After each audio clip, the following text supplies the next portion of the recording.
Hi everyone, this is Emma from Arise Home Education, and I've got Agnes Mitchell with us today, who is going to be teaching Gaelic with us in the summer break, autumn term, and all next year. Agnes, would you like to tell us a little bit about yourself and where you're from and your your story? So I am from the Hebrides, I guess you could call them, the islands off the northwest coast of the Highlands. I was born in the Isle of Lewis, in a probably the northernmost point of Lewis is where I spent my first few years, and there was very little English spoken there, at that point anyway. And then when I was then we moved to the Isle of Skye, where there's a lot more English. But I grew up with my parents, especially my dad. Their first language was Gaelic, and my dad really probably his preferred language was Gaelic. So my parents always spoke Gaelic in the house. So that's what I grew up with. And I'm too old to have gone to Gaelic medium education, so I went to English schools. I probably would have gone to Gaelic school if I was there now, because it's really a big thing in the islands to do Gaelic medium education to keep the language alive. And my mum was a Gaelic medium teacher, actually, later on. Oh. And now my brother is a Gaelic lecturer at the Gaelic College on Skye too. So something that's really ingrained in your family's DNA. yeah, my dad was part of translating the New Testament into modern day Gaelic. So he was on a team of scholars. I don't know if so, and he was the Gaelic person. Like there's lots of people with biblical Greek and stuff like that, but he didn't have so much of the biblical Greek, but he was very good at Gaelic, had pretty good Gaelic. So so growing up in Lewis and in Skye, when you were very young, you were steeped in Gaelic from that young age, and everyone around about your family were speaking Gaelic. But you said when you moved to Skye, that wasn't so much. Why was that? So in Skye, I lived in Portree, which is the capital of Skye, and probably if I'd been in more like the country, the wee villages on Skye, they're like especially in the north of Skye, they have a lot. They've maintained Gaelic a lot better, but in Portree, where I was, maybe because it's so cosmopolitan in the sense that there is a lot of non like that's a lot of incomers. That's what they call them. So people would tend to more speak English because Highlanders tend to feel very rude if they speak Gaelic when anyone that doesn't speak Gaelic is present. So After you grew up and went to school, did you stay in the islands or did you spread your wings? So yeah, after I finished high school, I went to Glasgow Uni for a couple years, and then I went to the Faith Mission Bible College in Edinburgh for 3 years, where I met my husband from Canada. And then we got married when I was finished college in 2000. We moved 2 days after the wedding. We flew to Canada. Wow. So we got married on Skye. And then 2 days later, I moved to Canada and we lived there for 15 years. So all my kids were born, 4 kids were all born on Vancouver Island in Canada. And that's why I have a weird accent too. I think I sound a wee bit Canadian, apparently. I didn't know. I thought you were Canadian when I first met you. I didn't know you. I was like, wow, she's from Skye. Yeah, people always look at me funny when I say I'm Scottish. So during those years of living away from a Gaelic community, do you feel that how did it affect your relationship with the language? And I'm sure you probably were the only Gaelic speaker on Vancouver Island. Actually wasn't. Oh, Surprisingly, wow. there was loads of people learning. Like there was quite a vibrant community of Gaelic learners on Oh, Vancouver Island, wow. and including some that had learned it to complete fluency and were even teaching it. So it was, Wow. Oh, my goodness.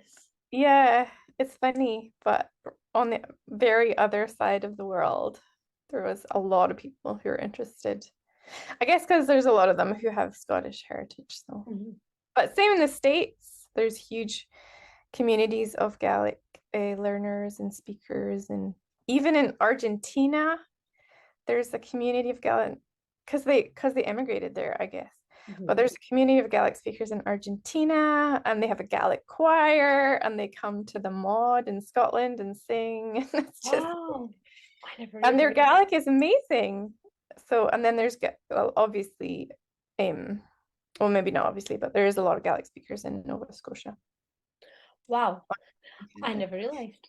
At one point, Gaelic was the third biggest, most spoken language in Canada. So, Really? yeah. That's astounding.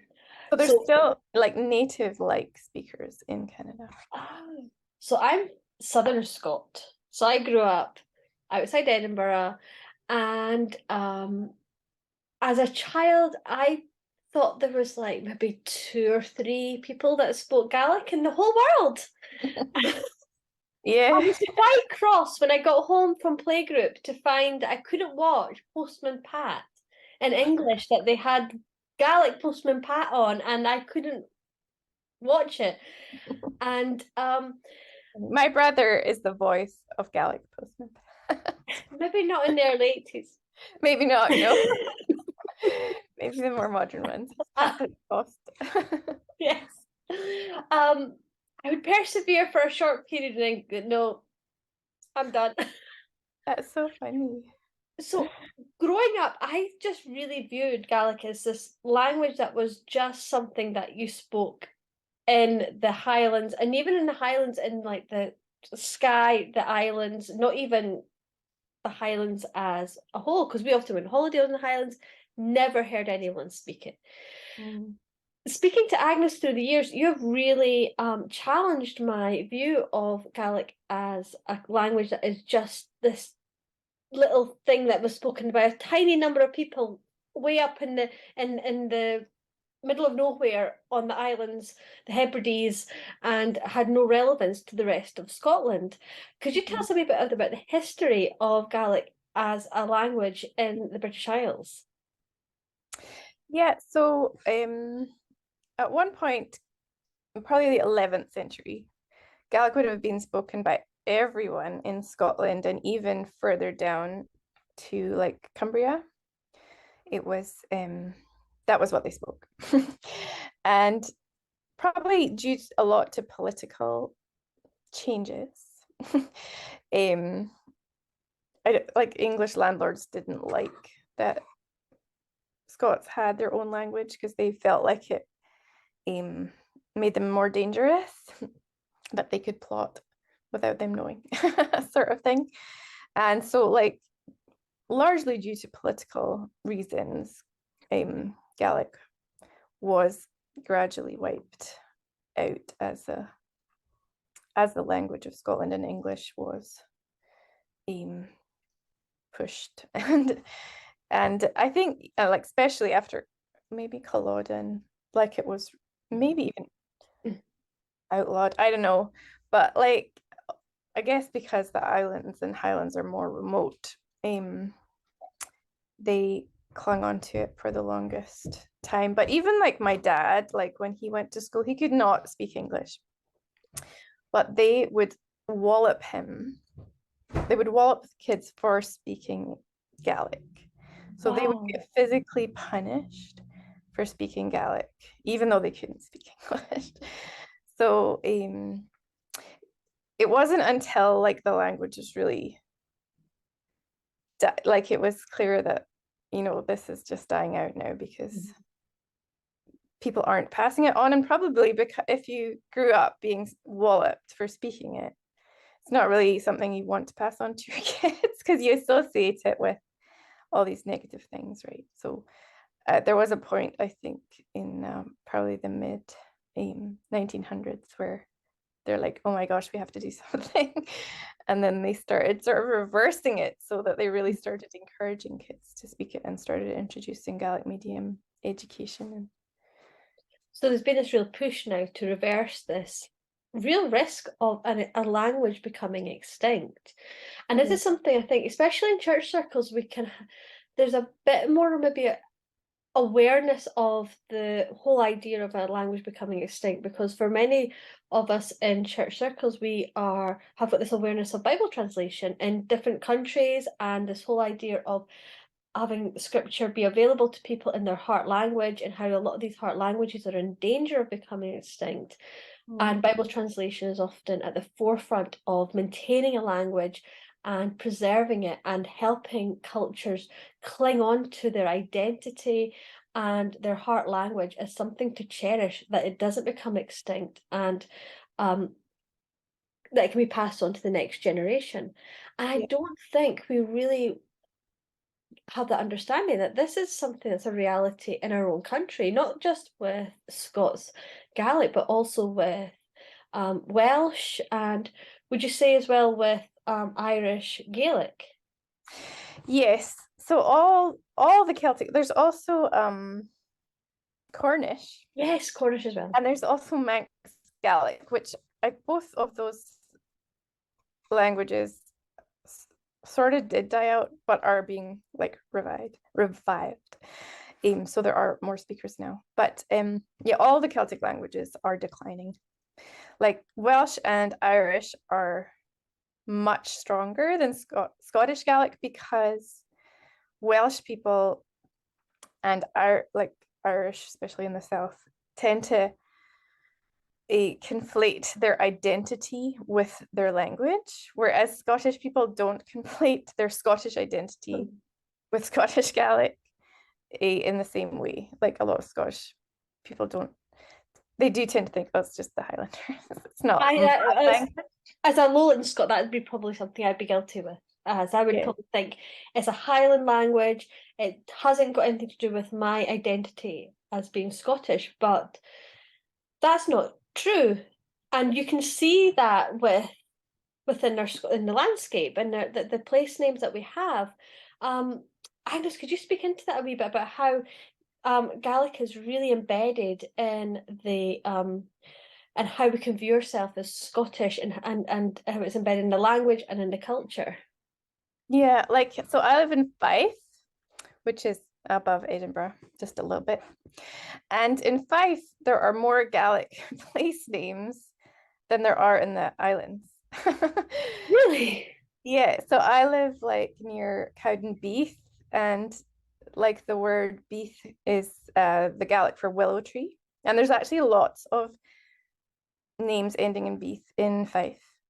And for me, like, because I know what it means, like when I go there, I'm looking for the willow trees. And I see whenever I go to Cowdenbeath, I'm like, oh, there's the willows. And it just adds like this richness in sort of my connection to the places. And like I'm just on this side of being is Ben Arty, and so I know, like, because I speak Gaelic, I know Ben, it means hill, Art means high, and Ben Arty is the highest hill in Fife. So again, it's just it just adds a layer of sort of understanding of the place I live in. And for me, it's really interesting. And like Inverness, there's lots of Invers in Scotland. So, and Inver and Gaelic were two rivers that are joined, sort of separate. So whenever I go to a place with an Inver in the name, I'm looking for the river separating. And it's just sort of, so knowing the language sort of helps me know the landscape, or look, like I understand, well, this place is called this, so there must be this landform, or so it makes things more interesting. I found out that so from our discussions over the years about all these ideas, I discovered that kill is church. Yeah. I'm Yeah. not pronouncing it properly. So just from what you've just said, but if I see something that's got kill in the name, it's like Kilmarnock, Kill, like East West Kilbride, um, Kilsyth, there must have been, and I'm also interested in church history. Yeah. So that when I see these places that have got kill, that makes me immediately think this must have been a place of significance to the early church in Scotland, that the name of the place reflects the fact there's been a church there. Yeah. And just so my very tiny knowledge of Gaelic affects, I'm doing the same kind of thing as you do. Yeah. I was looking for these different connections, and I find that really, really fascinating. Mhm. Um, Another thing that would love you to share and speak into is the Gaelic tradition of psalm singing and that rich heritage that the islands have. Mhm. Yeah. Yeah, it's actually interesting because a lot of like non-Christians are really interested in Gaelic psalm singing because it's very, I don't know if you've ever heard it, but it's very Beautiful. haunting. Yeah, and it's and there's no real English equivalent of the way they sing it because it's it's not really a set um it's not like just a set piece of music, but it's like so that we have and I think it comes from the times where they didn't have a book for every person. So you have a presenter at the front who puts out the line, as that's what we call it, who sings the line. And and then the congregation sings it back. But it's not just a straight rendition. It's like everybody's harmonizing and just like playing off each other. And it's hard to describe actually. But it's really beautiful. It's really like unique. And it's also something that even so in schools in the Highlands, in the Gaelic medium schools, they actually learn a Gaelic psalm singing because it is sort of this like treasured part of the culture. So at the Mod, which is like the Gaelic arts festival, I guess, there's actually a whole um competition section of Gaelic psalm singing that the kids are involved in. And You've just finished and completed your master's degree in Gaelic, and I listened honest to degree. honestly also I'm not that. I'm not all that. honors degree in Gaelic, and some of the things you've researched have been absolutely fascinating, and how the research that's currently going on and some of the stuff you've done has been so it just seems such a precious the material you've looked at, it seems so precious, and that it looks at Scots history through the lens of Gaelic, and the few remaining manuscripts and writings that we have, and being able to really understand the history and culture of Scotland through these writings, which are, there's not many of them, and are, could, if without this kind of push to revive the language, we're in real danger of being lost. And I find that really sad and fascinating, and just it makes me wonder how often that is the case in cultures across the world, that we lose so much of our understanding and our of a people because we haven't preserved their language and it hasn't been passed on to the Mhm. next generation. Um, could you just very quickly, just to wrap up, share something that has been something that you found really interesting in your study through your degree? One thing I did a research paper actually on on Christians who have learnt Gaelic and have started attending Gaelic worship services and reading their own in their personal devotions, reading Gaelic and praying in Gaelic. And I sort of did a comparison of their experience of worshiping in a new language with the experience of native speakers worshiping in Gaelic. And my hypothesis had been the native speakers are going to have more freedom in worship. They're going to connect better in their native language. And maybe it'll be a bit weird for the learners. That was my hypothesis. But the more people I interviewed, the more like that fell apart. And so many people said, learning Gaelic has brought this huge richness into my understanding of the Bible, worshiping Gaelic. I actually feel such a deep connection to God in a way that I don't in English services. Wow. And I was like, what's going on here? But it just seemed like that having more than one language and being able to study the Bible in more than one language just brought a lot of new insights. Mm-hmm. And then also, I think just like the Gaelic psalm singing, a lot of people reference that as really bringing them into a different experience of worship and connecting with God. And it was just really surprising how people had found, and it may be the same with all, like having two languages and being able to study and worship in two languages. Like maybe that's just does just enrich your understanding of things in general. Mm-hmm. But and also, like,